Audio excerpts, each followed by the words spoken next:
Well, thank you for joining me in this special edition of the Brian Sussman Show. Special because our guest is Dr. Judith Curry. Dr. Curry is the president and co-founder of the Climate Forecast Analysis Network. Prior to that, she chaired the Earth and Atmospheric Science Department at Georgia Tech for 13 years.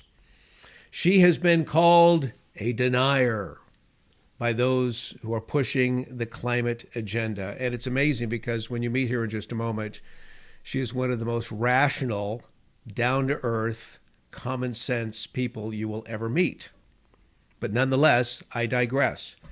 She has written a wonderful book that I highly recommend, Climate Uncertainty and Risk, Rethinking Our Response. It's thoughtful, it's thorough, and it is a wonderful example of truth-telling when it comes to climate science and the Earth's atmosphere. So, with that introduction in mind, allow me to introduce you to Dr. Judith Curry, and away we go. Well, Dr. Curry, it is wonderful to see you. It's going to be great to talk to you, and I, of course, can't wait to ask you questions about your book. But first off, how are you? Oh, I'm fine, and thank you for inviting me for this conversation. Can we get into your background? I know it's out there for people to read on their own, but I'm just curious, what got you into the field of science at large? I mean, here you are in high school, I'm guessing, and you decide to go to college to major in Mm. science, meteorology, Oh, atmospheric okay. science. Talk to us about that. Well, as a kid, I always liked geology. And in fifth grade, we had a geologist come visit our school, and I talked about, the woolly mammoths and the ice ages, and I was hooked.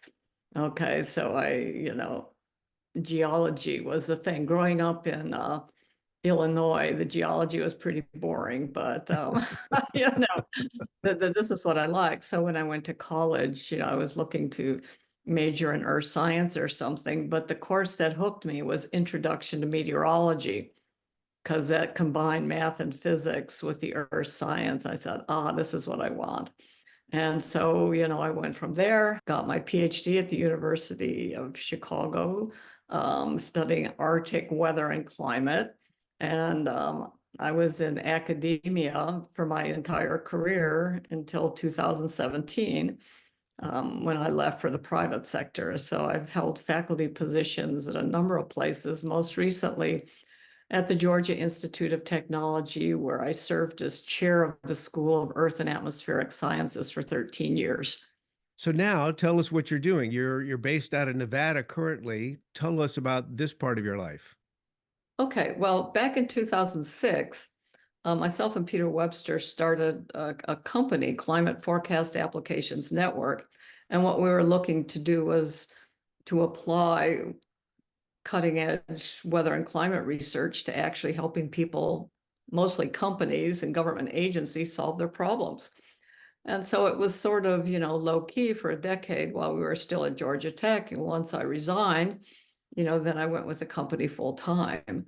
And it's been a fascinating experience. It's really expanded my horizons in many different directions, many of which are encompassed in my book, Climate Uncertainty and Risk.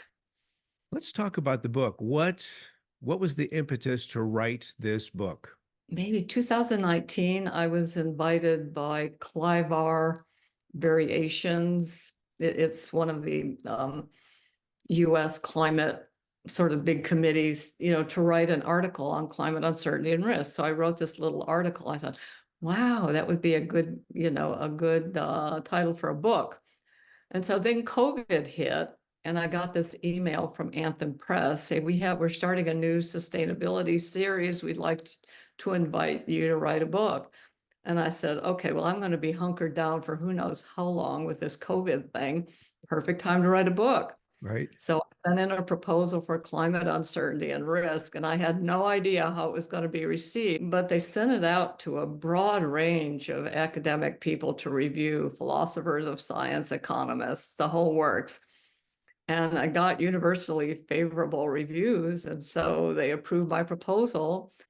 Was the publisher prepared for your position on climate Oh, change, they global got it. warming? The publishers knew what they were getting into, and Anthem Press is a courageous publisher. It's a small but very reputable academic press. I mean, in the social sciences, they're a lot more open to this kind of disagreement, uncertainty, and all this kind of stuff than people in the climate community who are pushing, a dogma for all sorts of reasons that don't have a heck of a lot to do with actual science. You've been able to watch this debate evolve over the years, as have I. At what point in time did you decide to take a stand one way or the other? I got entrained into the public debate in 2005, and this was following Hurricane Katrina. Through a complete fluke, I co-authored a paper on global hurricane intensity that showed that the percent of category 4 and 5 hurricanes had increased substantially since 1970. So following Katrina, there was just an explosion of media interest in that. The message that we want to say, well, if you're going to rebuild New Orleans, you need to think about category 4 and 5 hurricanes. That was a message we wanted to get out, but everybody was talking about global warming. And so I got caught up in the global warming debate. And at the time, I made a decision that the responsible thing to do was in my public statements about global warming to support the IPCC consensus. Well, all that changed with the ClimateGate emails. This was in November of 2009, but this was a bunch of IPCC authors got their emails hacked. And this revealed all sorts of skullduggery, from trying to evade Freedom of Information Act requests, sabotaging the peer review process, bypassing the IPCC rules and regulations about what papers could be included, and generally trying to sabotage anybody who disagreed with them, in some cases actually destroying their careers. I was reading all this and I was just appalled. And I said, I felt the need to speak up. I was concerned about, the integrity of climate research. I Sure. was worried about the reputation of the IPCC. But most importantly, I was worried about what are the students supposed to think about all this? I'm an educator, and I can't just stand by and say nothing and let the students think that this is okay. So I wrote a series of essays. That went viral, actually, and one of them was picked up by the New York Times. And I was basically saying, look, we need to make our data publicly available. We need to be transparent about our methods. We need to be honest about uncertainties. We need to avoid overconfidence in our conclusions. And finally, we need to be respectful of people, who disagree with us. Seems like motherhood and apple pie statements, but the climate establishment, viewed me as trying to destroy a manufactured consensus that I had built up over 20 years. And they saw me as a huge threat. Little old me is a huge threat, just by saying we need to be honest. And so they didn't quite know what to do with me. But then after, a year or so of that, then they say, well, let's just call her a denier, throw her in the trash can with the cranks and the oil companies and whatever. Then whenever, anytime Judith Curry's name is mentioned, oh, she's a denier, a climate change denier. You don't need to pay attention to her. And so, it was very toxic, and I was sort of a lightning rod, even though I was saying, I think, deeply sensible Yes. thing Yes. about the whole issue. And I said, and academia was just really getting toxic. And I said, okay, it's time to leave. I'll go do something else, and I retired right at the beginning of 2017 and went full time in the private sector, which was the best decision I could have made. I've heard this same story, Judith, from other wonderful meteorologists and atmospheric scientists, that when this whole ClimateGate scandal broke out, they were able to see a side of their field of expertise that really sickened them. They were just appalled. But when did this whole idea of science being run by consensus come across your radar? Because that seems to be the way they're selling this nowadays. Okay, there's an important distinction between a scientific consensus and consensus of scientists. The Earth orbits the sun. I mean, nobody questions that, but nobody needs to talk about a consensus about that either. It's Right. a well-known scientific fact. A consensus of scientists is generally made of a group of scientists trying to seek power or at the request of politicians and policymakers. And the IPCC, very early on after the first assessment report, they were asked to seek consensus. Okay. And so if you carefully select the scientists that you want on the IPCC and then have this all further laundered by policymakers, and then that's where you got a consensus. It's a manufactured consensus. It's not a true scientific consensus. It's a politically motivated, manufactured consensus of scientists. And there's just no reason for a consensus around climate change. It's deeply complex, deeply uncertain. There's a whole lot that we don't know and that we can't know. You don't say, oh, well, we need to get rid of all fossil fuel emissions by 2030 or 2050. I mean, that's the wrong approach. It's where the cure is far worse than the disease. And the cure isn't really going to help the disease much anyway. What the heck happened to the scientific method? It's as if we've thrown that out the window. So could you talk to me about that, please? It's okay. You have to look at the career incentives for a climate scientist.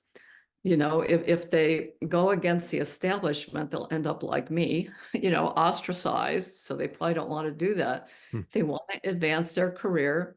They want to toe the party line, and people who actually speak out vocally and become activists are seeing their careers rewarded, with professional recognition, from the professional societies, and they get Mhm. helps their university attract big donor money to start climate institutes and all this kind of stuff. So all the career incentives are in that direction. And even with the journals like Science and Nature, they have explicit policies in their editorials. I mean, they're not interested. They have a narrative around climate change, and they are not, they don't even send papers out to review, Hmm. that are overtly questioning anything important in the narrative. So, it's just the fix is in. Yeah. Um, you know, money and power, Yeah. recognition, these are three motives that you would hope wouldn't dominate scientific research, but the system that we have right now, there you have it. Yeah, and it's a real sock in the gut to those of us who went into this with such a passion and appreciation for the field of study which we, endeavor to pursue. And in your particular case, I mean, you became, very well known in your field, and so to have to leave that, I mean, there had to be a certain sadness. Oh no, not really. I mean, I looked at it, I just detached. Okay, Oh, it was so bad, so it toxic. got that bad. Okay, the whole climate situation got really bad following ClimateGate, say starting 2010, Hmm. 2011. But universities in general really started to go down the tubes around 2015, with all the DEI and cancel culture and all this Right, kind of stuff. It, right. it just got really bad. It was just time to leave. And, and I understood that, recognition from peers that I don't respect doesn't mean a heck of a lot. Okay, so like it's very easy to let it go. Yeah, yeah. And I'm having the work I'm doing for my clients and the company is just absolutely fascinating. We're deep into artificial intelligence and how we can improve weather forecasting, doing all sorts of cool applications. I'm talking with vineyards up in British Columbia who were clobbered by freezes the last 2 years. They want to know, oh my gosh, what's going on and what can we expect, going forward. I mean, all these really fun, interesting problems that really spur a lot of challenging research. I mean, it's not like we're just turning the crank or processing climate models. We're doing fundamental research here to help address our clients' biggest weather and climate related challenges. So it's just fascinating. So with the lawsuit between Michael Mann and Mark Stein, I know you had some very thoughtful things to say following the result of that lawsuit. Uh, could you please just explain to our audience your position on this and what you were trying to bring to the fore? Okay, well, first and foremost, I mean, Michael Mann was suing these journalists. This is for something they wrote back in 2012, saying the fraudulent hockey stick, that kind of thing. Right. His Um, feelings were hurt. yeah, I mean, these are not climate scientists. Mark Stein's a political commentator, a Right. satirist. Nobody in the climate world or even the mainstream media would pay attention to what they wrote. But he brought this lawsuit forward, I guess, trying to punish anybody who criticizes him. Right. He can't take it. Yeah. But at the same time, Michael Mann has poisoned, the public discourse on climate change by saying hateful things Yes. about, in particular, me. He views me as the biggest target. He seems to think I have an outsized influence, in the debate. And he has thought to, and he did destroy my academic career. Am I suing him? No, I don't want to just poison my life with this kind of hateful stuff. Right. It is what it is, and you move on. How much are you willing to talk about that? Because it is Oh, a fascinating story, but I'm not sure that. okay. Oh, yeah, I talk about it. It's all in the transcript. His after the climate gate emails, he was trying to take me down. His first line of attack was Judith Curry is sleeping her way to the top, and she just parrots the opinions of whoever she's sleeping with. He was trying to Agreed. make up something about who I was sleeping with and all this kind of stuff. And that didn't really take off, but he's out there saying that stuff. Okay, so then he took the different track, basically calling me a denier. I mean, back before ClimateGate, the word denier was thrown around to various politicians and journalists. Yeah. Scientists were not calling denier.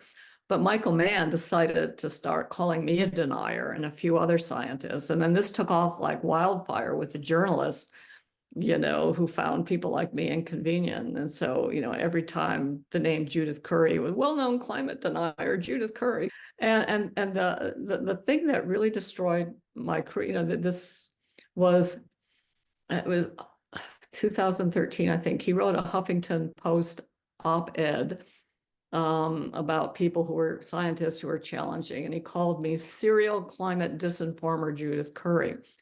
Well, the Georgia Tech does a daily news feed. Every time anybody's mentioned in the news, they highlight it. Right. And so very prominent, it goes to everybody, students, faculty members, staff, administrators, donors, alumni, everything. And then very prominently on this news feed, Judith Curry, serial climate disinformer. And at the time, I was under consideration for a Mm. position in the higher administration at Georgia Tech.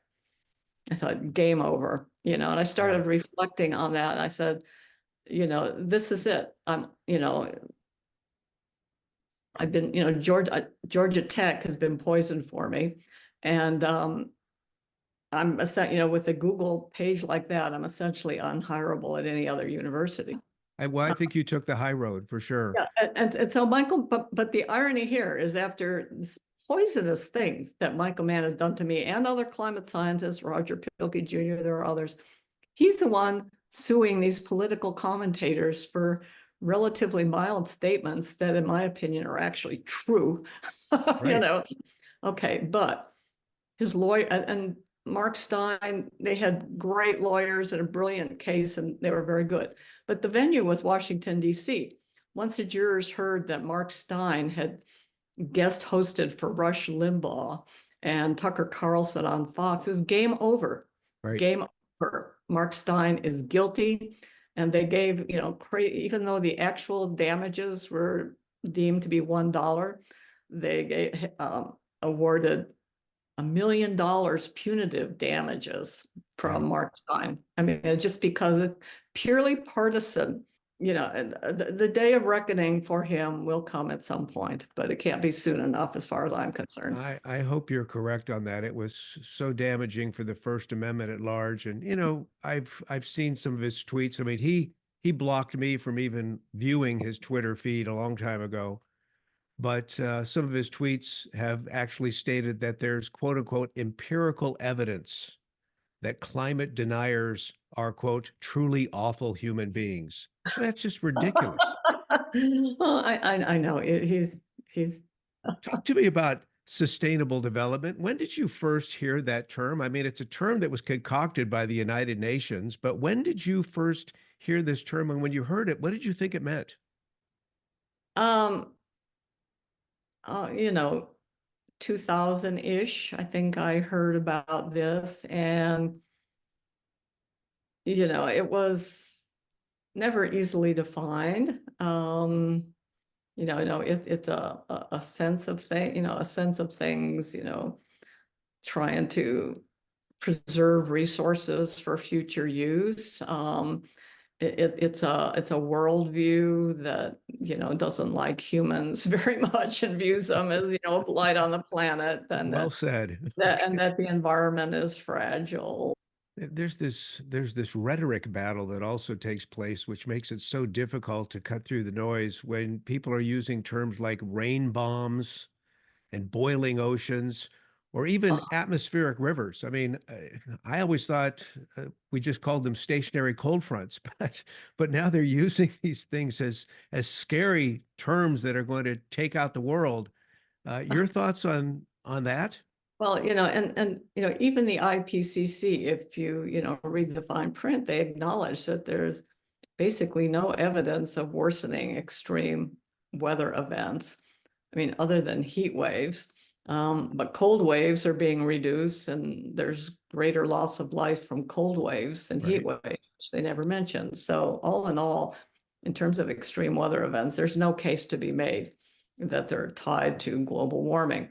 But that doesn't stop the media and certain activist scientists from Mhm. trying to blame every extreme weather event, on human cause, fossil fueled warming. It's Right. just, it's scientifically unjustified, but it's propaganda. It plays to people's fears. People pay attention to it. An extreme weather event is more salient than 1 degree temperature increase in the last 100 years. Yeah. Yeah. That doesn't mean a heck of a lot. So they've picked up on the extremes, whether as being effective propaganda. I was looking at an interview with Dr. John Clauser, Nobel laureate Mhm. 2022 in physics, and he was talking about the climate models. The first time he was able to look at the climate models, he came away appalled because there was so much estimation involving, for example, water vapor, cloud cover, et cetera. But talk to us about the climate models. What are their shortcomings, and are they being relied on too heavily by these climate scientists who are actually activists? Well, climate models are useful tools for exploring how, for research, for exploring how the climate system works. You can poke it and whatever, but as predictive tools, they're totally not fit for purpose. They are not fit for purpose for separating out natural versus fossil fuel climate change, because they don't treat natural climate variability correctly. So, they're just not fit for purpose. Nevertheless, you've seen very heavy reliance on these climate models. Are you amazed at how CO2 has been so vilified? Yeah. Yeah, people who say, well, CO2 is only, a small fraction of a percent and whatever. Well, that ignores, the infrared radiation emission bands. Nitrogen is ubiquitous in the atmosphere, but it's not active in the infrared, so it doesn't matter. So, CO2 does matter in terms of, the Earth's radiation balance, but in terms of, a dominant player, in global weather and climate, I would say no. It's, CO2, the whole CO2 is a control knob thing. on time scales of decades to centuries. I mean, that's just not the case. Yeah, I saw Um, one British tabloid, a headline that actually likened CO. Well, they were calling CO2 a pollutant. And I thought, oh, that's yeah, that's how far we've gone, Dr. I know. Curry. You CO2 know, is now a pollutant. no, most of what the public hears or consumes on this issue is propaganda or carefully crafted spin. It reminds me, I spoke at UC Berkeley probably like 2012. And it was in Lawrence Hall, their big it was a political science class, but the professor brought me in to speak to about 200 or 300 students on climate change, global warming. And there was a point in time where the audience got a little raucous and they were starting to, argue with me verbally, and he calmed everybody down.